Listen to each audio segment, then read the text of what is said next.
Assalamualaikum warahmatullahi wabarakatuh. Bismillah, alhamdulillah. Wassalatu wassalamu ala rasulillah. Allahumma salli ala sayyidina Muhammadin al-hadi ila tariqil millah wa bijahihi isrif anna kulla maradin wa alamin wa waja'in aladin. Allahumma salli ala sayyidina Muhammadin tibbil qulubi wa dawaiha wa afiyatil abadan wa shifaiha wa nuril abasari wa diyaiha wa qutil arwahi wa ghidaiha wa ala alihi wa sahbihi sallim. Amma ba'du, segala puji bagi Allah Subhanahu wa ta'ala. Salawat dan salam bagi Nabi Muhammad sallallahu alaihi wasallam. Sahabat FH yang saya hormati dan yang saya muliakan dan saya cintai, dalam pertemuan kali ini saya akan membagikan kajian cara kita melaksanakan umrah bersama anak kecil. Karena saya rasa sangat penting, karena sebagian juga kawan-kawan dan jemaah haji ataupun jemaah umroh kalau membawa anaknya mungkin ada kekurangan dan nanti bisa menambah wawasan dan pengetahuan. Sahabat semuanya yang saya muliakan, bila kita mau melaksanakan umrah bersama anak kecil, maka peraturannya ada sedikit perbedaan, tapi rukun-rukun sama dengan orang dewasa. Kalau kita umrah bersama anak kecil yang mumayyiz atau yang pintar, ukuran mumayyiz itu sudah bisa makan sendiri, bisa beristinja sendiri, bisa ke hammam sendiri, maka cara-caranya sama dengan orang dewasa, yaitu harus dipelajari, dituntun waktu niatnya. Seperti contoh, nawaitul umratah wa ahramtu biha lillahi ta'ala, labbaik Allahumma umratan atau labbaik Allahumma bi umratin, Allahumma mahilli haitsu habastani. Disempurnakan juga. Kalau dia tidak dipelajari, maka kalau tidak niat, maka umrahnya tidak sah. Akan tetapi kalau bersama anak kecil ya, yang belum baligh, yang belum tamyiz, maka harus walinya yang meniatkan. Tapi wali dalam niat umroh ini yaitu waliul mal, seperti bapak dan kakek, dan ada petugas yang khusus ditugaskan untuk merawat anak kecil yang masih belum baligh, itu boleh. Tapi kalau ibu tidak boleh, yang saya tahu nggak boleh. Tapi khilaf ini ya, takut ada orang perempuan punya anak kecil yang ditinggal ayahnya karena ayahnya minggat atau bagaimana. Mungkin kalau ingin umroh, mungkin ada yang memperbolehkan, insya Allah. Ini yang saya maksud, ini qawiyul madhab ala Imam Syafi'i, pendapat yang mu'tamad itu dari waliul mal. Sahabat FA, di dalam niat itu sama, karena termasuk rukunnya umrah ada 5: niat, tawaf, sa'i, tahallul, dan tertib. Dan anak kecil yang belum mumayyiz itu harus diniatkan orang tuanya. Seperti contoh, nawaitul umrah atau nawaitul ihram umrah an ibni atau binti wa ahramtu biha lillahi ta'ala, atau dibahasakan gak masalah, niat saya umrah, niat saya ihram umrah untuk anak saya, dan ihram dan ya, niat saya ulang, niat saya ihram umrah untuk anak saya lillahi ta'ala. Saya ulangi lagi biar jelas. Niat saya ihram umroh lillahi ta'ala. Saya ulangi, niat saya ihram umroh untuk anak saya, anak laki-laki atau anak perempuan, lillahi ta'ala. Allahumma mahilli haitsu habasani, umpama ada sesuatu yang menghalangi ihram anak saya halal, maka halal gitu. Sekarang berpindah pada rukun yang kedua, yaitu tawaf. Di waktu tawaf, tetap bagi anak kecil tersebut harus suci, dan niat sama-sama niat. Orang tuanya niat, anaknya diniati juga, maka mengambil pendapat yang memperbolehkan sama-sama sah. Tapi kalau qawiyul madhab, pendapat yang mu'tamad itu harus satu orang tuanya niat sendiri dan anaknya niat sendiri. Tapi untuk lebih mudah ikut pada pendapat yang memperbolehkan saja.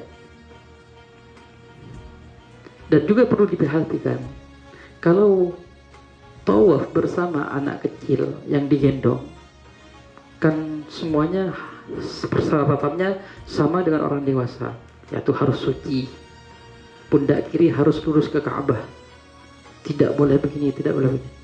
Tapi ada pendapat untuk pundak kiri itu ada yang memperbolehkan, maka dipasrahkan kepada walinya, nggak masalah. Jadi walaupun digendong biasa, walaupun tidak menghadap, itu ada yang memperbolehkan. Dan mungkin semua para jemaah ikut yang pendapat yang kedua itu. Jadi walaupun melurusi Ka'bah, pundak kirinya nggak apa-apa. Tapi kalau ingin hati-hati, ikut pada mazhab yang kuat, yaitu mazhab yang mu'tamad maksudnya, maka harus digendong seperti ini, harus berdiri. Kita berjalan, lagi tawaf, anaknya digendong di depan atau di belakang. Yang penting pundak kiri melurusi. Tapi ikut yang memperbolehkan saja, karena sangat tidak memungkinkan kadang-kadang, apalagi dalam keadaan normal sangat berdesakan, sangat ramai, maka ikut yang memperbolehkan saja. Untuk pundak kiri di dalam tawaf itu banyak kesunatan yang kita dianjurkan untuk dikerjakan, seperti mengangkat tangan di waktu tawaf. Kenapa di waktu tawaf tetap disunnahkan?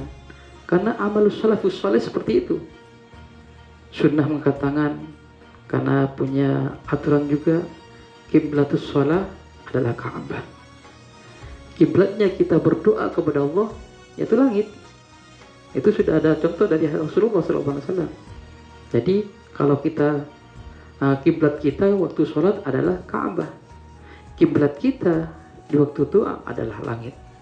Di waktu Rasulullah waktu khutbah angkat tangan menghadap kepada jemaah. Jadi kiblatnya kita doa adalah langit. Walaupun kita punya akidah dalam aturan Ahlus Sunnah wal Jamaah, Allah bukan tentu di langit, bukan Allah di mana-mana. Qiyamuhu binafsi, Allah berada beratnya sendiri. Para jemaah yang dimuliakan Allah, diteruskan yang sangat dianjurkan di dalam tawaf membaca tasbih subhanallah walhamdulillah wa la ilaha illallah wallahu akbar wa la hawla wa la quwwata illa billahil aliyyil azim. Dan di antara ma baina ruknain, afdalul qiraah ma baina ruknain, yaitu Rabbana atina fid dunya hasanah wa fil akhirati hasanah wa qina adzabannar. Yaitu di antara rukun Yamani dan Hajar Aswad itu membaca Rabbana atina itu. Kenapa? Karena yang mendoakan, yang mengamini bukan makhluk biasa, yaitu malaikat Jibril alaihi salam, itu yang mengamini kita. Jadi rugi kalau kita tawaf tidak baca Rabbana itu. Banyak kesunatan di waktu kita melaksanakan manasik umroh ini. Tapi di antaranya yang saya sampaikan ini secara singkat saja. Setelah melaksanakan tawaf, maka kita tetap disunahkan untuk sholat tawaf 2 rakaat. Dan untuk bayinya atau anaknya, anak yang belum memayis ya, itu sholat untuk dia juga sudah sunat tawaf 2 rakaat. Kalau mau memungkinkan, namanya sunnah nggak masalah. Kalau umpama nggak dikerjakan itu tidak masalah. Sekarang berpindah kepada rukun yang ketiga, yaitu sa'i. Sa'i juga disunatkan untuk niat saya sa'i 7 perjalanan lillahi ta'ala. Dan anaknya juga sama dengan tawaf tadi. Disarankan untuk punya wudu, walaupun sa'i tidak mewajibkan wudu. Dan juga ada sunnah-sunnahnya juga di waktu sa'i. Dan berdoa di Safa dan Marwah, karena berdoa di Safa dan Marwah itu salah satu titik yang ada di tanah haram Mekah dan Madinah ini, salah satu tempat yang mana kita berdoa cepat diijabahi oleh Allah Subhanahu wa ta'ala. Tapi pemahaman kita harus tepat juga. Setiap doa di mana saja itu diijabahi oleh Allah. Akan tetapi kalau kita disarankan oleh para ulama, jangan lupa berdoa di Safa, di Marwah, di Multazam. Maksud itu para jemaah, yaitu karena apa? Karena cepat diijabahi oleh Allah Subhanahu wa ta'ala. Itulah. Sekarang berpindah kepada rukun yang keempat, yaitu tahallul. Tahallul, kalau laki-laki pelontos, kalau perempuan seukuran ini, tapi yang banyak, karena doanya Allahumma ja'al kulla sya'ri, Allah jadikanlah setiap helai rambutku menjadi cahaya di hari kiamat. Maka kalau bisa bagi yang laki-laki pelontos, bagi yang perempuan makruh kalau dipelontos. Kalau punya suami dipelontos, maka jatuh kepada haram. Harus hati-hati. Bagi perempuan yang punya suami, jangan sampai digundul. Nanti ikut artis, ikut-ikutan yang ada di artis. Pelontos baik, bagus, gaya keren, tapi itu jangan diikuti. Ikuti hukum yang ada dan anjuran dari para ulama-ulama kita. Di waktu menghilangkan rambut, itu dalam madhab Syafi'i paling sedikitnya 3 helai rambut, tapi paling banyak tak terbatas sampai pelontos. Kalau sampai salah satu jemaah yang sudah gak punya rambut, maka itu gugur. Kewajiban menghilangkan rambut itu gugur, tapi masih disunatkan menjalankan silet atau pisau dia, biar ikut pada kelompok-kelompok orang yang bertahallul. Dan juga ini faedah, karena kadang al-faqir waktu di Marwah ditanyakan juga oleh para jemaah. Suatu ketika saya pernah bertahallul, saya belum tahallul sudah mentahallul orang. Ditegur sama beliau, kenapa kamu belum halal kok sudah mentahallul orang? Ya saya jawab, gak masalah Pak, gak masalah, karena itu ibaratnya waktu Nabi ada di Hudaybiyah, dan itu perinciannya masih agak panjang. Tapi bahkan apabila salah satu jemaah berkeyakinan mentahallul orang, kita belum halal, itu tidak diperbolehkan. Itu bahkan itu sangat disalahkan oleh para ulama, karena ibaratnya tidak seperti itu. Maka kalau kita tahallul itu diibaratkan kita bebas, sudah bebas. Ibaratkan kita assalamualaikum warahmatullahi wabarakatuh. Kalau salat, assalamualaikum warahmatullahi wabarakatuh, kan sudah bebas. Jadi bebas, dicabut, dibakar, digunting, disuruh ke orang, yang nyuruh masih walaupun belum halal, bebas, gak masalah. Itulah para pemirsa yang saya hormati, karena ini sudah sampai, karena ini sudah selesai, nanti insya Allah akan bersambung lagi di lain kesempatan.